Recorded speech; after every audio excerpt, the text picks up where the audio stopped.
I started my career in law enforcement in the late 70s, 1976. So basically in 76, I was actually a pioneer in women in law enforcement. Never thought about that then. I think about it now and just see the tremendous changes in law enforcement as far as women and minorities and law enforcement in general has just changed. Like I said, I started my career in 1976. I worked for the Solano County Sheriff's Department up in Fairfield. And I started out in the jail, and boy, you get some experiences working in the jails. Some of the experiences, well, you get the people coming in, you get in fights with some of them, they're drunk, they don't want to go in the cell. You handled some big cases like Charles Manson.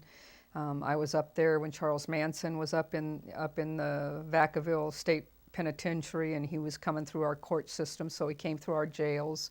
Juan Corona, who was a farm labor organizer that basically killed 25 farm laborers up there and basically took their money. So he was probably one of your first serial killers that I knew of, in the 70s and 80s.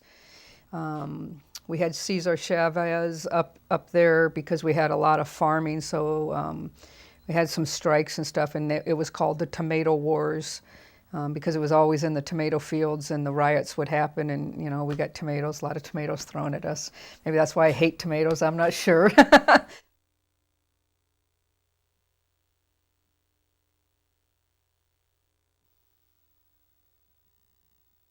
Okay, to truly experience your ride-along, you must go to a donut shop. You can have skanky coffee and a donut, or you can just have a donut and milk. Well, of course, probably the most famous, because it's so recent, is the Danielle Van Dam kidnapping, where David Westerfield, a neighbor, broke into the house and during the evening hours, early morning hours, and kidnapped Danielle, who was 7 years old. We later found her, like 20 days later, we found her body. So I was the patrol sergeant in charge of that scene until it was taken over by the detectives. So I had it from the moment the parents called in that she was missing until probably about midnight that night when the detectives took it all over. So a couple days, probably about a week or 2 weeks after this is when David Westerfield was arrested. He was a suspect probably second or third day into the investigation. He was our main suspect. So, just people that are familiar with the case who are able to find, inconsistencies in his story and evidence in his motorhome that Danielle was there in his motorhome. We had evidence that she was probably in his house too. So that's probably the most famous one. Coming down here, I mean, it was a huge culture shock, first of all, from, this little boat-up county that I worked for to this big city of San Diego. But there were so many other things that you can do. I started off on patrol, I made detective, and I made sergeant. Part of patrol, there was a lot of times that you can get special assignments. Many of us women got to walk the street.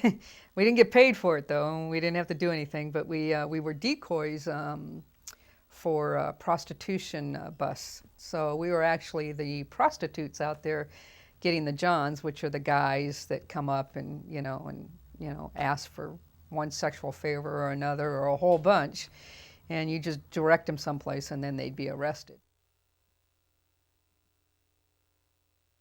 Choosing to marry, not have children. Probably when I was younger, I did think about getting married and I did think about having children, but I also thought about my career and my lifestyle. And at the time, when I was young enough to have children and stuff like that, my lifestyle at the time, I didn't think children would fit in. Looking back at it, and looking back at if I were have gotten married back, when I was 25, 26, 27, up to 30, whatever, my whole career would have changed, and my whole life would have changed. Would have changed for the better? I don't know, because I didn't take that leap. Would it change for the worse? Probably not. But at that time, in the 70s and early 80s, I was just really focused on my career, or I wasn't really focused on family. I think the biggest thing in my life that I value is my family. I learned that lesson the hard way a couple years back, but I'm going to bring you back to 1986 when my niece was born. And as soon as my niece was born, I realized that there was more to my life than my job, and that was family. I lost my grandmother, my grandfather, and with their deaths, I realized that as much time as I spent with them, I could have spent more time with them. And then when my father died in '92, it just kicks you back in. Look, your family is the most important thing. This job, it can come or go, but your family, you really need to take care of.